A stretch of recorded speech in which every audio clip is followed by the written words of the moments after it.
Supermarkets are ordinary places, part of our daily routines.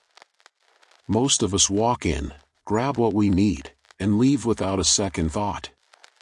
But what if something far from ordinary happens in a place so familiar? Sometimes, the most unsettling experiences occur where we least expect them. This is one of those times. The supermarket incident. It was just supposed to be a quick trip.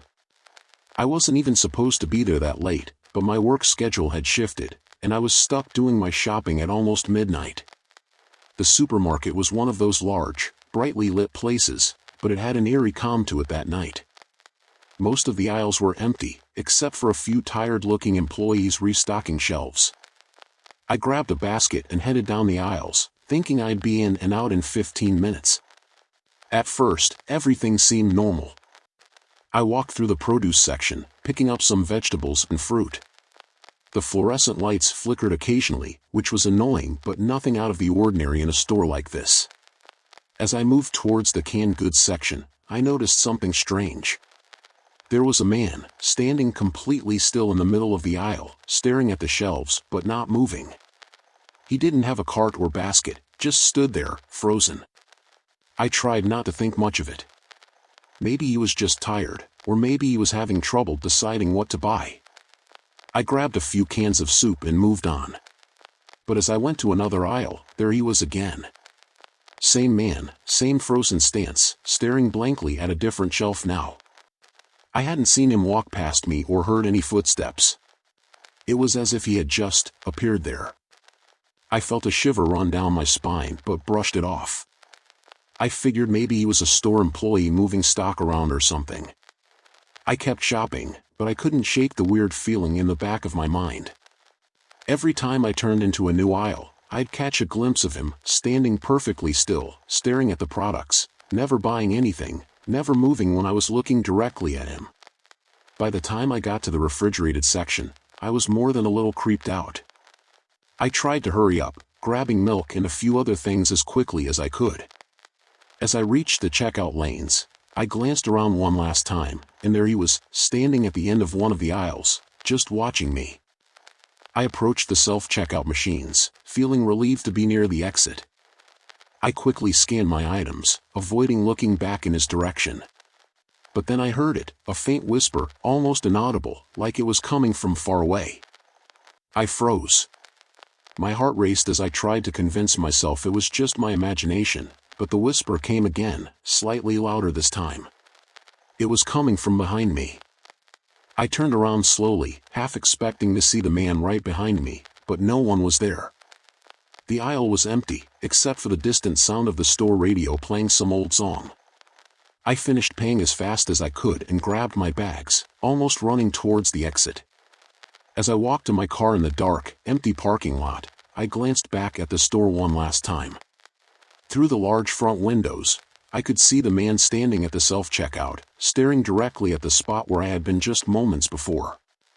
His face was expressionless, almost inhuman, and for a split second, I thought I saw him smile.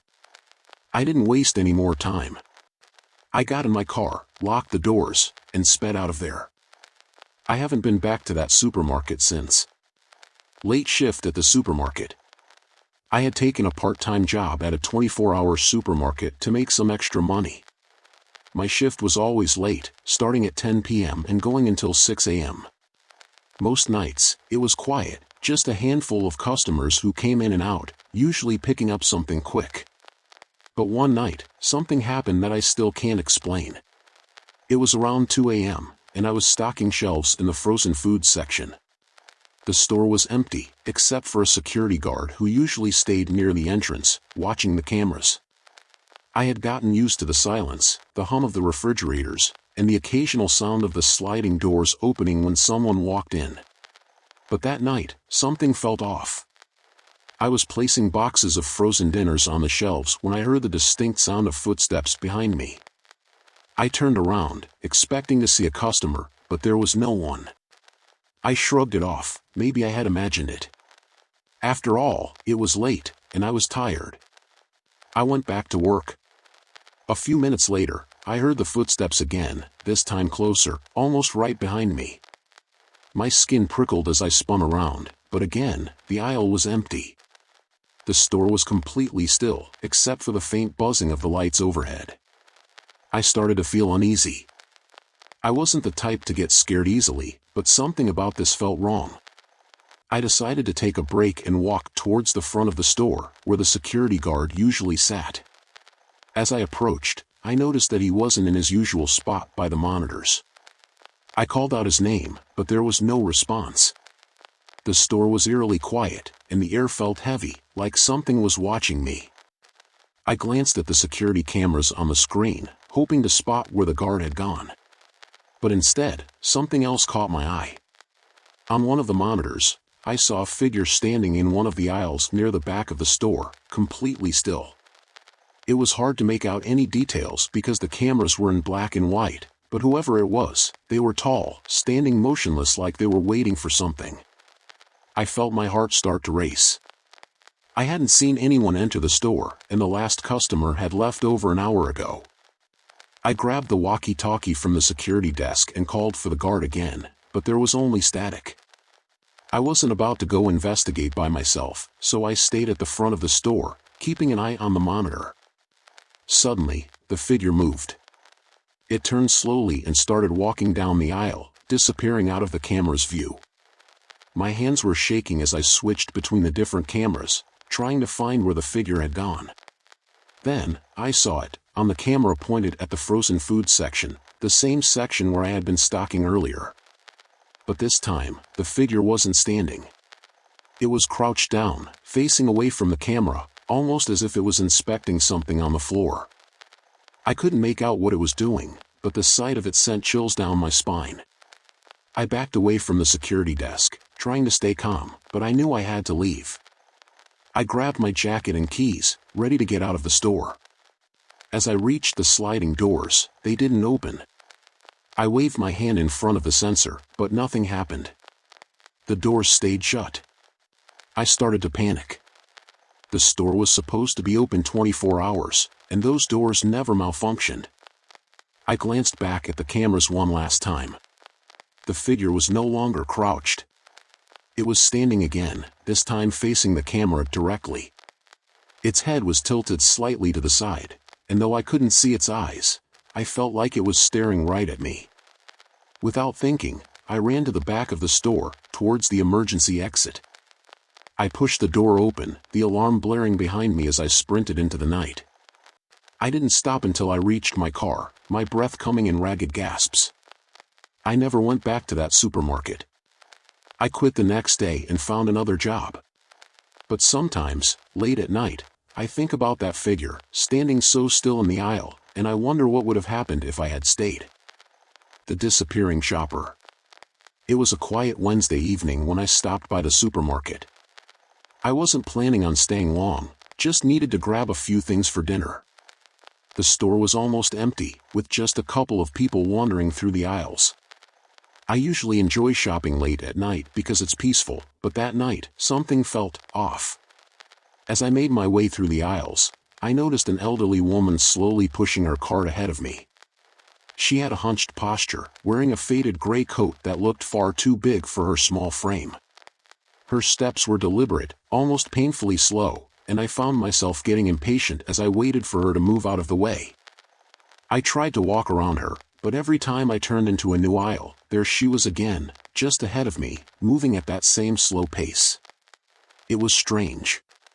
I hadn't seen her take any shortcuts or pass me, yet she always seemed to be in front of me no matter which aisle I chose. I decided to pick up the pace, hoping to finish my shopping quickly and get out of there. I grabbed some pasta and sauces, then headed to the dairy section for milk. As I turned into the refrigerated aisle, I nearly bumped into the woman again. This time, she was standing still, staring at the shelves, her hand resting on the handle of her cart but not moving. I paused, thinking she might have been lost in thought, but something about the way she stood was unsettling. Her head was tilted slightly down, her face hidden by the shadow of her coat's hood. I couldn't even see her eyes. It was like she was frozen. Feeling uncomfortable, I quickly grabbed what I needed and headed to the checkout. I glanced over my shoulder, expecting to see her again, but the aisle was empty. Relieved, I approached the self-checkout machines and began scanning my items. As I was scanning, I heard the faint sound of a cart's wheels squeaking behind me. My stomach dropped. Slowly, I turned my head, half expecting to see the old woman again. But when I looked, there was no one there. The sound of the cart stopped abruptly, leaving only the low hum of the store's air conditioning. I finished checking out as fast as I could, my hands shaking slightly. As I grabbed my bags and headed for the exit, I glanced back one last time. That's when I saw her, standing at the end of the aisle, her cart still in front of her. But something was different. She wasn't staring at the shelves anymore. She was staring directly at me. Her face was pale, unnaturally so, almost like it didn't belong to a living person. And her eyes were dark, empty, like hollow sockets staring through me. I froze, unable to move, my mind racing. I blinked, and just like that, she was gone. The aisle was completely empty. I rushed out of the store, barely able to control my breathing. When I got to my car, I locked the doors and sat there for a minute, trying to process what had just happened. I looked back at the store through the glass windows, but I didn't see her again. To this day, I have no idea who or what that woman was. But I've never been able to shake the feeling that she wasn't normal. I haven't gone back to that supermarket since, and honestly, I don't plan to. Thank you for watching. Sometimes, it's the everyday places, like supermarkets, where we let our guard down, that can surprise us the most. The next time you're out running errands late at night, pay attention to what, or who, might be lurking in the aisles. You never know what you might encounter. If you enjoyed this story, don't forget to like, subscribe, and share your own eerie experiences in the comments. Until next time, stay safe, and stay alert.